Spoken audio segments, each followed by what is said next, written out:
to me, fulfillment comes to doing something that you feel at the end of the day made something better. He will put you in circumstances where faith is the only option to find the next step. Absolutely. It looks like there's no way forward. Yeah. And he's got something planned well in advance for you that he already knows. Hey there, I'm Matthew Foley, and this is ISOW Insights, where God's truth grows in the midst of current culture, renewing the mind and spirit. Matt Herr, the editor here at International School of the Word, ISOW. How are you doing today? I'm doing wonderful. How about yourself? I'm doing pretty well. I think whenever you get in this time of morning, I know that I'm just like a lot of people. I have to have coffee to begin to think clearly. So I've given into that unhealthy cycle. I'm like, there's no resistance in me left. I've just completely surrendered to it. I've Pavloved myself with caffeine. Yeah. Where I now associate everything I do with caffeine. I get into work, have caffeine. I go to my workout. I go have an energy drink. Oh my word! It's a double-edged sword. It's a double-edged sword. Yeah. But I've heard there were no necessarily negative side effects to it. I know some people they actually think caffeine's just a sin.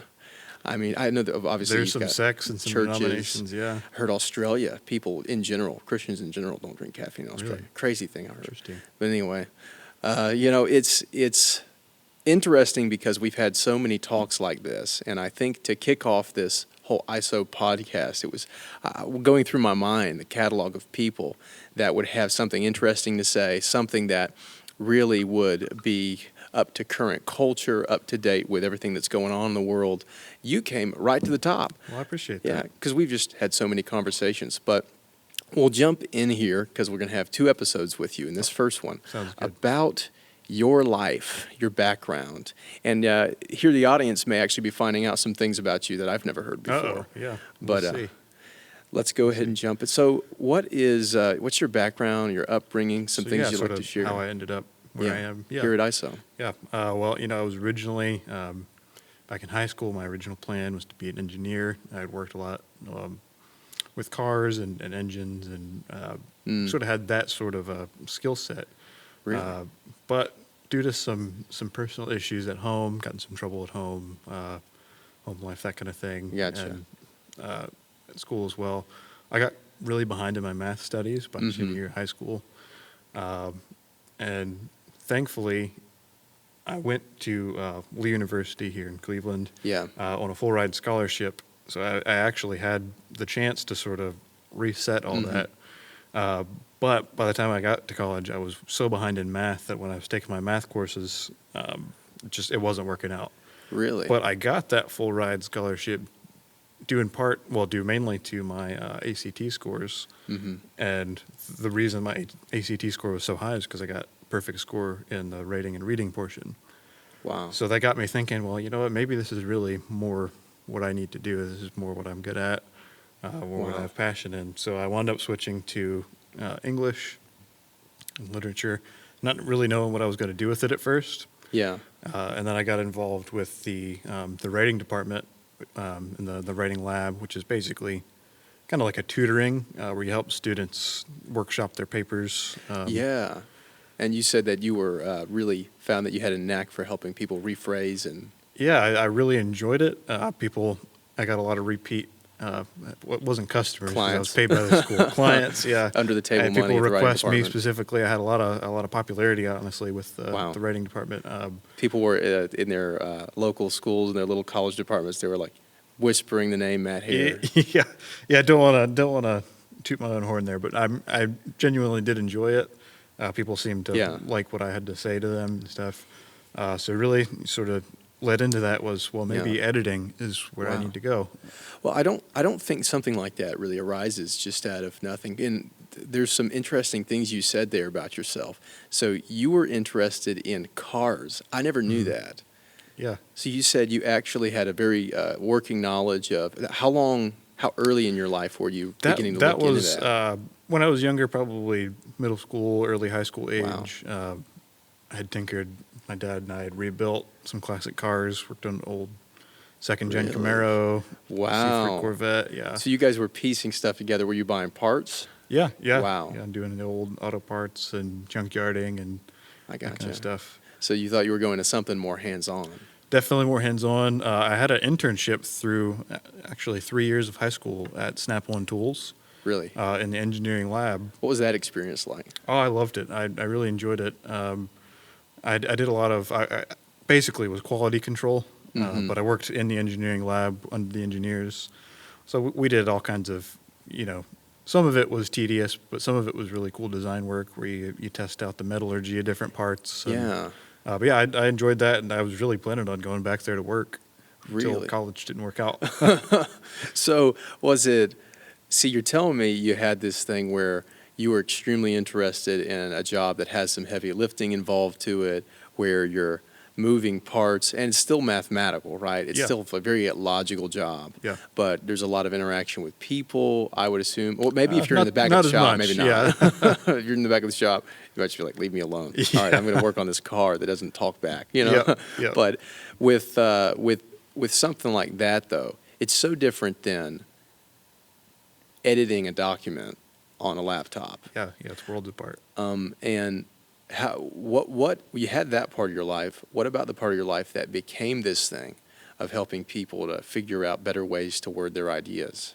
Yeah, it really, I'd always loved writing classes and stuff all through elementary, high school, and all that. So I enjoyed writing. I always knew I liked creative writing. I always did that as a hobby. But I never envisioned that as any sort of career until, like I said, I got my first job in that writing department. And then I later got a freelance job as an editor before ISOW. Really? Yeah, for a small local publishing company. Wow.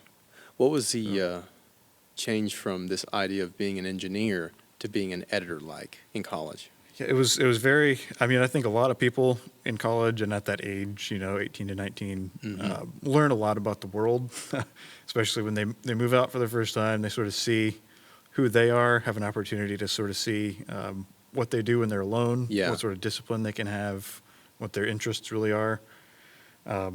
So, it was definitely, it was hard in some ways and fascinating in others to sort of come to this new realization of what I was good at, what I needed to do. And definitely, obviously, I believe God played a part in that and putting me where I need to be, specifically at ISOW. Wow. Well, let's talk about something there, because you mentioned it's not uncommon at all for 18 or 19-year-olds to have this sense of what am I supposed to do? So there's an idea that I've dabbled around with. Now, my experience was a bit different, I think, than a lot of people, because I just, from a very early age, wanted to be a part of something Bible-related, ministry, and there are a lot of young people, I think, that actually can relate to that in Christianity, especially in the charismatic world in the last few years. But the idea that when I'm 18 to 22, my purpose in life is just going to float to the surface, and I'm going to have this ultimate satisfaction when I step into that as a work or a job. Right. That doesn't seem to be true at all. No, not for a lot of people, for sure. Yeah. For sure. No, and a lot of people think that that's going to be the case and then float around for 4 years at college or going to trade school or apprenticing or whatever, and then find out, hey, this isn't for me. Yeah, it's unfortunate, but it happens a lot. Fulfillment, where's that from then? Where's the fulfillment come in life? Oh, that's a big question there, isn't it? Yeah, it is. It's a big question. I think fulfillment is obviously going to be different for everyone, and the desires God places in your heart, where He puts you, what He wants you to do. But, to me, fulfillment comes to doing something that you feel at the end of the day made something better. Yeah. You improved on, because life's hard, man. Everybody's suffering in different ways. Some people a lot more than others. So, anybody who sits there and thinks about it for a couple minutes realizes, man, there's a lot of weight on my shoulders. There's a lot of suffering. What's even the point of getting up? I think a lot of people come across that at some point in their lives. Yeah. So finding fulfillment is really, to me, finding the reason you get up, whatever it is you're making better, whoever it is that depends on you. And then once you sort of have that laid down, then you get into more finite details of what am I good at? What can I do that nobody else can do? So I think that's different for everybody. Who depends on you? Someone who depends on you. Well, for me, it's my family. wife and my pets, family. Yeah. And then there's also the discussion of who depends on me at the office. Wow. Who's relying on me to get my part of the job done so that they can get theirs done. So we have a relatively small team here, and so we're all working a lot of different moving parts. Mm-hmm. So if I don't come in for a couple of days, I've got people waiting on me for stuff. And then, of course, then there's our ISO students. They're also relying on that whole team to come get their job done. Mm-hmm. And then so on and so forth. So, Wow. Well, there's two things there, too, is relationships, because a lot of our students are obviously overseas. They're somewhere else in the world. So we're managing relationships that have developed, a dependency that's developed on the team here. mm-hmm. And technology's created this whole new category of a type of relationship you can have with someone. Yeah, virtual relationship. Through the internet. Yep. But let's talk about how you met your wife. Oh, yeah. That story right there. Yeah, that's something I Or- didn't have on my notes. But Yeah. we met at the university again, and it was at I think it was a Mardi Gras event Wow. on campus. Yeah. Which, it's a Christian school, so Mardi Gras is university. not the crazy New Orleans party. Yeah. It was just, free food. It's like highly filtered. yeah, very sheltered sort of Yeah. a private Christian version of Mardi Gras. But no, it was like a free food event. They had People had masks and popcorn shrimp, I don't even remember. I think there was a few people dressed up, but it wasn't even. It was everybody shows up for the free food when you're Yeah. in college, so that's kind of what it was. They're just happy to break away from the usual pizza, like Yeah, that. yeah. And so I had gone with a different girl, Really? and so we wound up sitting at this large table with some other friends, some fellow dorm mates, and one guy actually had a girlfriend. Oh, my word. It was my wife, Hannah. It was her roommate. Okay. So I didn't, okay. obviously I didn't know either one of them at the time. So we were all sort of at this big table. Yeah. The girl I had come with wound up going off to talk to some other guy for a while. And I Shrugs it off like, I don't wasn't know what's attached going to on her. there. We weren't anything serious or anything. It was Yeah. just like walked there together kind of a thing. So I struck up a conversation with Hannah Mhm. and didn't think she liked me at all. She was, she was very kind of, one-word answers to questions. I was, trying to find some common ground. So I didn't get the impression she much cared for me. And I just kind of was like, well, I think she's beautiful, but wasn't a whole lot I was gonna, go forward from there. You're just fishing around. So Yeah. I'll see if this works. Yeah, and then she wound up adding me on social media. I think it was Facebook. Really? Yeah, knew my name, and so there I knew. People had people on each other's social media all the time, Yeah. but when you talk to a girl once that you didn't know, she adds you. There's sort of a Something's going on. Something could happen there. Yeah, Like that. yeah. Oh, this could be something. Especially if she gives you one-word answers. yeah. Then yeah. you're intrigued. And it turned out, of course, that she was just nervous. She liked me right away. I had no Really? way of knowing that, but yeah, that's according to her anyway. Wow. So yeah, we wound up, hitting it off, and it was great. At ISO, we always strive to provide discounts and incentives for our students. Now, we're thrilled to announce our best value ever, the ISO All Access Pass. For just $99 per month, any student can access our entire learning platform.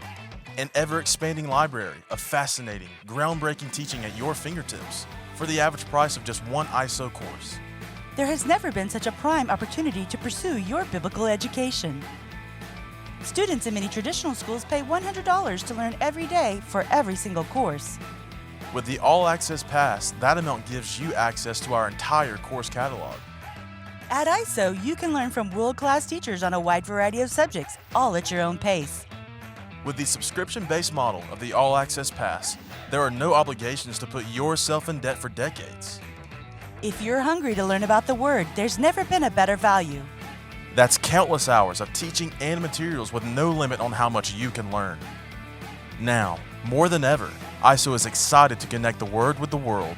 Go to isow.org to get started with the All Access Pass today.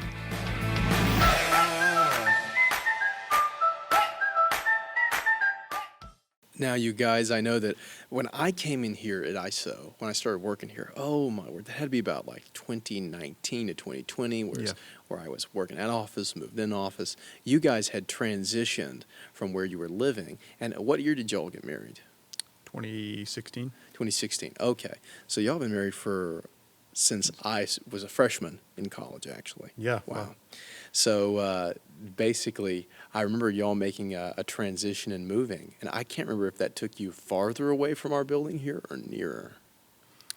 Well, I'm trying to think. Yeah, because in 2017 we moved from Ottawa, which was about a 20-minute drive down to East Brainerd. So for anybody who's not familiar with the local area, Yeah, you got closer. Yeah, There and we then go. in 2020 we moved very close. Yeah. So, Oh man. So from that point in college, so 2016, what year did you graduate from Lee? You and Hannah? that was that was 2016. Okay, so same time. All right. You guys, you got done there, and I know that the way that you found yourself here was really interesting. I've heard Dr. Cutshaw talk about it. Yeah. So how was it? What were your occupations from that graduation time till you got to ISO? Yeah, so when we graduated, when we got married, I was still doing part-time barista. I was working at a coffee shop You're at the time. kidding. And also freelance editing. I was still doing that. Okay. Yeah.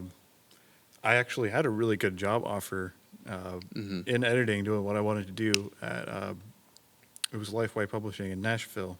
We would have had to move for it. Whoa.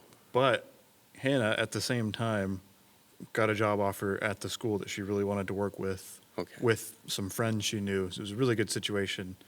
I wound up turning down the job I had so that she could stay here in this area, East Tennessee. And from there, I wound up just getting a job at a trucking company. So I was in dispatch for a while, just kind of hanging out, figuring out what I was going to do next. How was that, the trucker life? Well, I mean, it wasn't exactly work that I enjoyed, but it was rewarding in its own way because you're doing something very valuable to the community. It's upholding like the entire like Western world. Truckers going around. Oh yeah. It feeds everything you see on this table is brought here by a trucker at some point. Yeah. Well, yeah. I asked that briefly. We've had a lot of things going on with truckers recently. I just a tangent. I thought maybe this could be fun to run down. But it's like, no, you don't want to hear about it. Well, I hope people have realized sort of how valuable that job is, and they literally make everything we do run to some level. Yeah. Usually, stereotypically tough bunch of people. Yeah, definitely a lot of very hardworking people. A little glance into Matt's build here. He was a trucker once. I just wanted everyone to know. I wasn't a trucker. I was dispatch. What's the difference between dispatch and? I worked in the office, sort of arranging the runs and. Gotcha. Oh well, so you were keeping the men and women that keep everything running. I saw a bunch of numbers on a computer that were people driving thousands of miles. So I was managing that. You interpreted and then took care of it. Well, everyone now knows that I had no idea what dispatch means. That's okay. So then you were working with this job. Your wife had gotten to the job she wanted, and you ended up transitioning and getting connected with one Brian Cutshaw. So Dr. Cutshaw, through I can't remember if it was a part-time employee here at the time or if it was somebody at Lee University, but he reached out, and basically a professor from Lee that I knew very well and had been sort of a mentor to me, got me in touch with Brian Cutshaw and said, "Hey, I know this is the kind of work you wanted to get into. Sounds like he's looking for an editor." So Dr. B is what we call him here. So he and I wound up getting together. What was it like? What were the emotions going through when you actually got that call or text from that professor? Cautiously optimistic. Oh. Because, you want, I was looking for a very specific type of job, editing. There's not an editor everywhere. It's not like, something like engineer, which is always in demand. So I went into it very. You're like, that's the thing about you. You've got this certain measured. I don't want to say cynicism. That sounds kind of harsh, but fair. It's like, cynicism's the word. But almost, I wouldn't even call it pessimistic necessarily. Hopefully, but I think it's this. I'd call it realism, but it's this. That's too good to be true, but that's like, that keeps you out of trouble in this time. Because you've got spam artists, you've got fishers out there that are constantly trying to hack people to get their information. What's funny is my wife Hannah would tell me I'm too trusting. Really? She's even more cautious than I am. It's like looking at the neighbors like, I cannot believe. She doesn't come off like that, but she doesn't believe a word anybody says. Oh, wow. Wow. So she's playing it cool the whole time. Yeah. Well, that's the way to be, though. That's the way to be, because you don't want somebody who is trying to deceive you. Oh yeah, she's never gonna get fooled. Oh, Yeah. well, But- I mean, with your circumstance though, when that came through, I mean, you're talking about praying to God for something. Like, here I am. I'm in this job, and this is something that the listener could do well, because this is something that in the Bible happens time and time again, which is God, to those that say, I'd like to have a relationship with you, He will allow you from time to time, not time to time, I mean time here and there, but often, if not, I don't know, annually, I will put a number on it, but He'll put you in circumstances throughout your life where you have to trust in Him. Absolutely. He'll never leave you so overwhelmed by desperation when you're obeying Him, but He will put you in circumstances where faith is the only option to find the next step. Absolutely. It looks like there's no way forward. Yeah. And He's got something planned well in advance for you that He already knows. Yeah. Yeah, I've seen that happen, like you said, time and time again. And Yeah. for you, So Dr. B basically, I wouldn't say offered me the job on the spot, but was more or less clear. He and I had a meeting, a sort of informal interview, and I knew right away what really drew me to ISO at first was I started asking him questions about what he did and why, and what he liked about where he worked. I've learned to ask that in interviews. Wow. Is ask sort of the manager or the interviewer, why is it that you are here? Why is it that you think this is a good place to work? Because I feel like it's a fair question. Halfway through the interview, you just lay down an Uno reverse card. Don't say a word. And I think, honestly, it seems to be very effective in my experience, and it gives you a lot of good information. And in this case, what he told me was he left basically being a pastor of a megachurch, Twin Rivers out in Missouri. Yeah. So obviously very prestigious position there, a lifetime of work that he had put in there. Yeah. From nothing to what it was. He built up the church from, not him, obviously. He gives credit to the Lord, but obviously he administrated it over incredible growth. Yeah. So he let that go because he believed that God was wanting him to start a school, and this was really his ultimate passion, and what he really believed in. And so basically he told me the story that you and I have heard, and what I'm sure he'll talk about in his own episode with you. Started this place with nothing but a briefcase full of material, started teaching courses from there. So it really struck me that he had a genuine passion for what he was doing here. So I didn't know how it was going to turn out, but I definitely felt like God said, yeah, this is something you need to go forward with.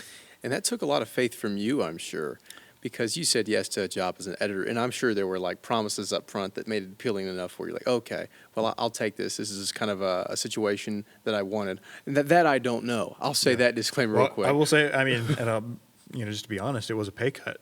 But to me, it seemed like something I really wanted to do. Well, that's incredible. It was worth it to me. Yeah. Yeah. So you're talking real faith. Oh yeah. Stepping out and believing. Well, that's amazing. So I can say then, you saying that, you must have been someone who from the beginning really believed in the purpose of ISO, in what it was meant to be. Yes. And I'll ask you this real quick. I don't know if I'll get in trouble for this. I don't think I will. Just say it. But when you asked Dr. B those questions, like, okay, what is the vision you have for this place? What did he say to you? What was his response? So his vision was he'd always had a passion for training, specifically pastors, but basically anybody who didn't have sort of the same access to advanced education, people who were going through their daily lives unprepared, whether in ministry or otherwise. So that was something he was self-taught in a lot of ways, worked very hard to get himself through school. And so he really has a passion for, especially international students in countries where biblical education is not available, much less hardly an education at all in some places. And so he really had a passion for, how can I equip people who, whether they come out of college and they don't have any real-world experience, don't know what to do from there, whether they don't have any college at all, just have a calling to work in ministry. So really his passion for that really got through to me. So I could tell he really wanted to teach people the lessons that he learned over a hard life of learning it the hard way, So I thought that was really valuable, and he wanted to offer it in as affordable and accessible of a platform as you could, which was this new sort of idea of online school, which at the time was very novel. Yeah, and what's very interesting about, and I'll say this about ISOW real quick. Firstly, with the way that Dr. B has it set up or planned it from the beginning, whenever students here in the Western nations, like in the U.S. or in Great Britain, let's say, purchase a course at ISOW, you're paying a lot less than you would be paying in a traditional kind of academic atmosphere for that course material. But because of the rate actually that's being paid in these nations, there are places in the world where, like in Africa, and many nations in Africa, in that continent, that can purchase it for just $1. I don't know if it goes less than that. It really depends. It was sort of an algorithm we worked out a long time ago, based on cost of living in a lot of different countries. So the goal being, ministers earning an average day's wage in such and such country. Yeah. What does that look like in comparison to the $100, $150 of an ISOW course? Because for some people, that's a month's wage. Yeah. So, but it's reaching them where they're at. it is. Yeah. It is. And yes, in some countries, it's pennies on the dollar. And we also give a lot of courses away for free and scholarships. But the reason that we still, obviously, ISOW doesn't make hardly anything, charging a few dimes for a course. It's not about making money. Mm-hmm. What we have found is charging even a small amount really gets them more invested. And then we still offer scholarships if they really need that. That's so interesting, because that says something about human psychology. I remember when we were talking about in-house conferences here, whenever I say, I hope this doesn't get me in trouble, it's not because anybody's really, for the most part, going to chew me out over anything. But I'm like, I just hope I don't say something released here on the internet that will be like a regret somehow, some small statement. We've got an editor if you break a law here. Yeah.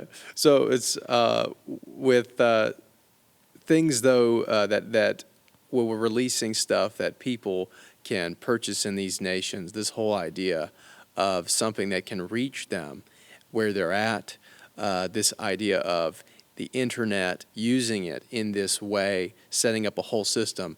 None of this was created when ISOW was established. Oh, right. Everything's being discovered along Built the way. from the ground up in a lot of ways. Yeah. By God's grace. Yes. We're Absolutely. His every new guidance idea. every step of the way. Yeah. So, and this was well before COVID.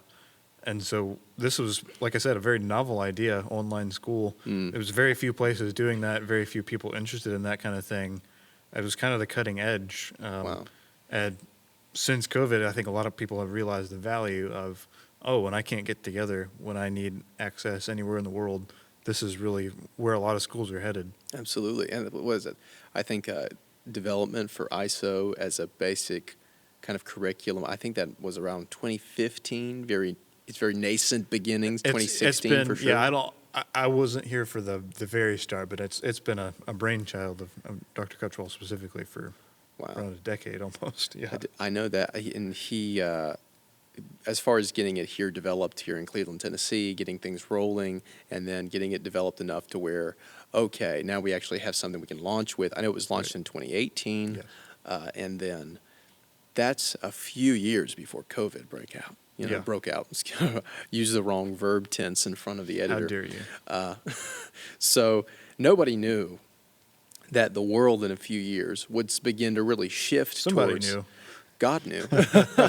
like right. God. So see, you nabbed me there. You got me. Like right. That'll make you feel bad. Yeah, just a little, just enough to motivate me. But with that, I know that also you talked about we had to charge something in these nations because it made people get on board. That's a crazy part of human psychology. Yeah. People, because we've talked about here with in-house conferences, I know there's been a back and forth with, okay, should we offer it free seating, or should we charge at least a little bit for it? Because we found that when we charge it, people will come. The people who make the reservations will show up if they've paid even $5. Yeah. Which we do tend to, we've gone back to sort of the free model of in-house conferences. Yeah, and I think that's because we got our base. Yeah, we have a very consistent base of people who show up.